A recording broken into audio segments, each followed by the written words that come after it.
मंडळींनी, आज तुमचं मनीषा रेसिपीमध्ये आज तुमचं स्वागत आहे। चला तर गाजर म्हटलं ना का नेहमी डोक्यात येतो हलवा, पण आज मी एक नवीन रेसिपी बनवणार आहे। मी इथे 2 गाजर बारीक कापून घेतलेले आहे वरचं साल काढून, आणि त्याच्यात अर्धा एक बीट टाकलेला आहे वरचं साल काढून, आणि त्याच्यापासून आज आपण गुलाबजामुन बनवूयात। तर हे दोन्ही एकत्र टाकून 2 शिट्ट्या काढून घेऊया कुकरला। बीट टाकायचे 2 फायदे आहे बरं का।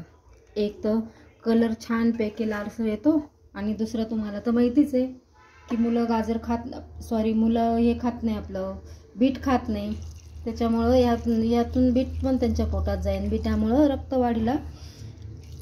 वाढतं। याच्यात पाणी टाकलेलं आहे।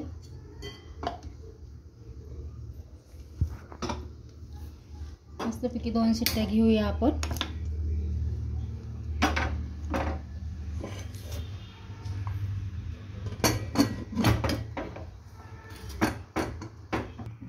तिकडे 2 शिट्ट्या होईपर्यंत इकडच्या गॅसवर मी एक कढई तापायला ठेवलेली आहे, त्यामध्ये 2 चमचे तूप टाकते आहे मी।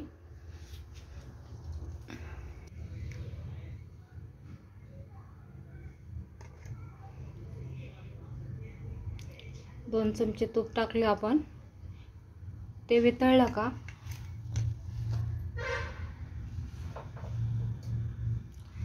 त्याच्यामध्ये मी 1 वाटी गव्हाचं पीठ घेतलेलं आहे, ते मस्तपैकी गुलाबी सर होईपर्यंत त्याच्यात आपण भाजून घेऊया।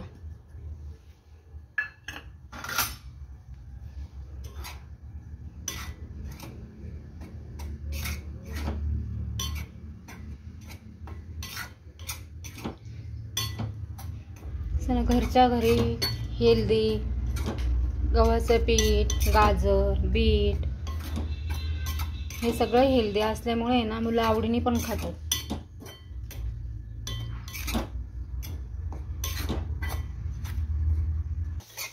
इथे पाहू शकता तुम्ही कलर चेंज होत आलेला आहे, गुलाबीसर कलर होत आलेला आहे।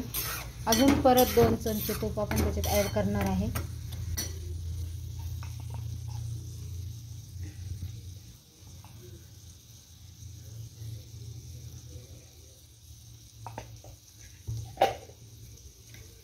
मस्तपैकी परत एकदा परतून घेऊया।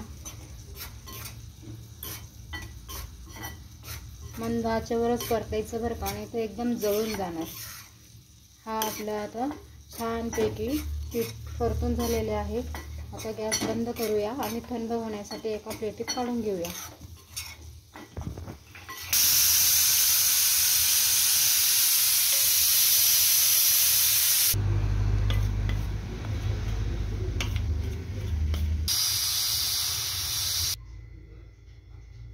हे बघा, हे 2 शिट्ट्या झालेले आहे। आपण कुकरमधून काढून घेतलंय, मस्तपैकी त्यातलं पाणी काढून घेतलेलं आहे। आता ते छानपैकी स्मॅश करूया।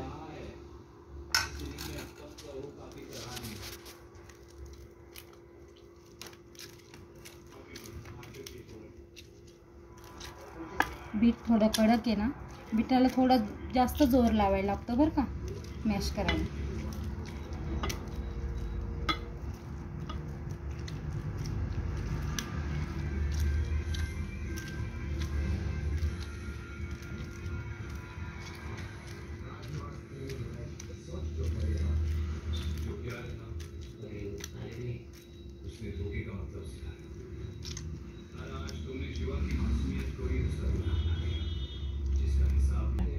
हे बघा, आता हे मॅश करून झालेले आहे। याच्यामध्ये ना बाजारात कस्टर्ड पावडर मिळतेच, हे 2 ते 2.5 चमचे कस्टर्ड पावडर टाकायची आहे।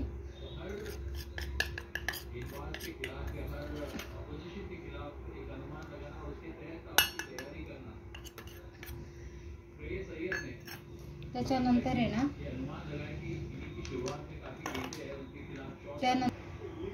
त्यानंतर मिल्क पावडर 4 चमचे टाकायची आहे।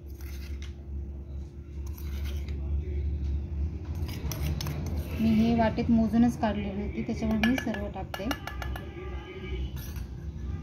आणि मस्तपैकी आता हाताने एकजीव करून घ्यायचं आहे।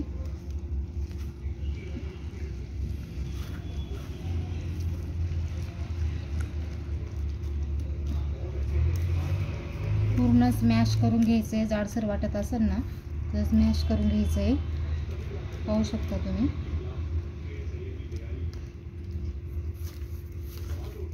कस्टर्ड पावडर ऑप्शन आहे. कुणाला नाही वाटलं तर नाही टाकली तरी चालेल, टाकलीच पाहिजे असं काही नाही. पण मिल्क पावडर नक्की टाका. त्याच्यानंतर हे जे आपण गव्हाचं पीठ भाजून ठेवलं होतं ते त्याच्यामध्ये ॲड करायचं आहे.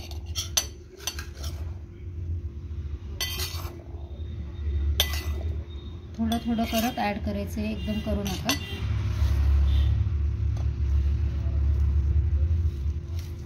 जेवढं बसेल त्याच्यात तेवढंच ॲड करा.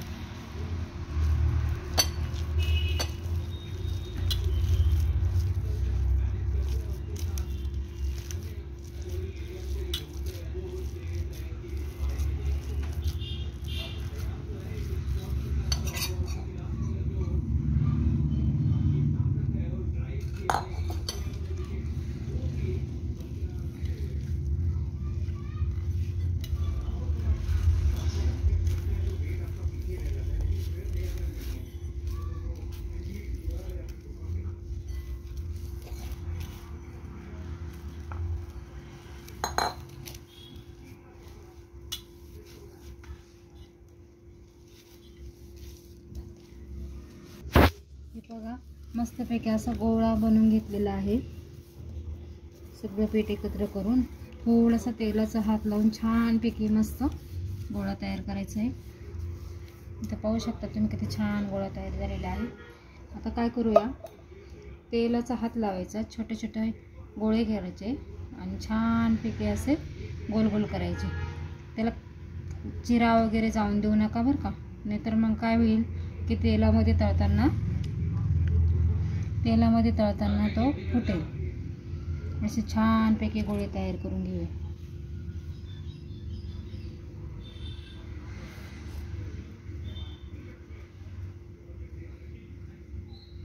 कुणाला मोठे पाहिजे असेल तर मोठे बनवा, कुणाला छोटे पाहिजे असेल तर छोटे बनवा, कुणाला मिडियमपर्यंत मिडियम बनवा. असे छान सर्व गोळे तयार करून घेऊयात आपण. पाहू शकता आपण इथं सर्व पिठाचे छानपैकी गोळे तयार करून घेतलेले आहेत. आता आपण ते तळूयात.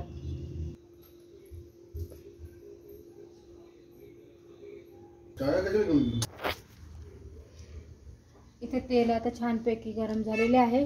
आपण इकडे तेलामध्ये सोडून देऊयात. छानपैकी लालसर होईपर्यंत मीडियम गॅसवरती तळून घ्यायचं आहे.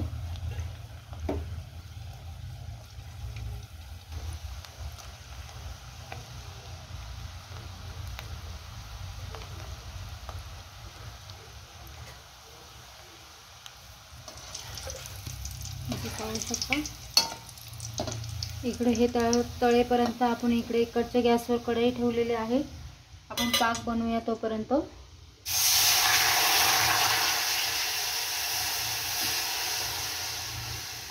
अर्धा ग्लास पाणी, 1 वाटी साखर,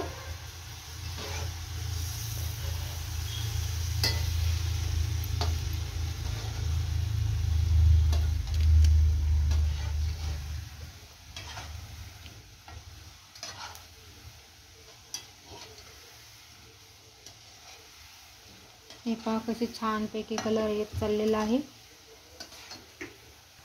याच्यामध्ये 2 विलायची आपण टाकून देऊया फोडून. विलायचीने काय होतं, सुगंध छान दरवळतो.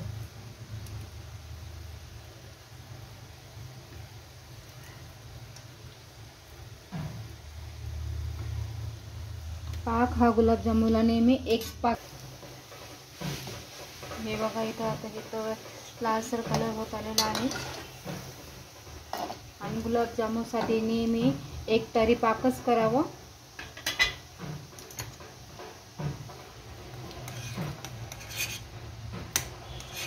इकडे पाक आपला होत आलेला आहे.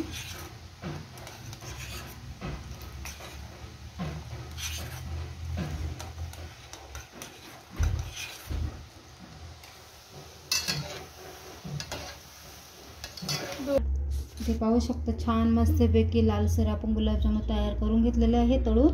आता हा पाक एकीकडे तयार झालेला आहे. या पाकात आपण सोडून देऊयात. हा हा हा, काय भारी. सर्व गुलाबजामुन असे या प्रकारे आपण पाकामध्ये सोडून दिलेले आहेत आणि ते अर्धा पाऊण तास मस्तपैकी मुरून द्यायचे आहे. बाहेरच ठेवायचे आहेत. अर्धा एक तासाने पूर्ण थंड झाले की फ्रीजमध्ये अर्धा एक तास ठेवून द्यायचे आणि मस्तपैकी छान थंड थंड खायचे. तुम्ही नक्की करून बघा. लाईक करा, शेअर करा आणि कमेंटमध्ये सांगा कसे झाले ते. Bye bye.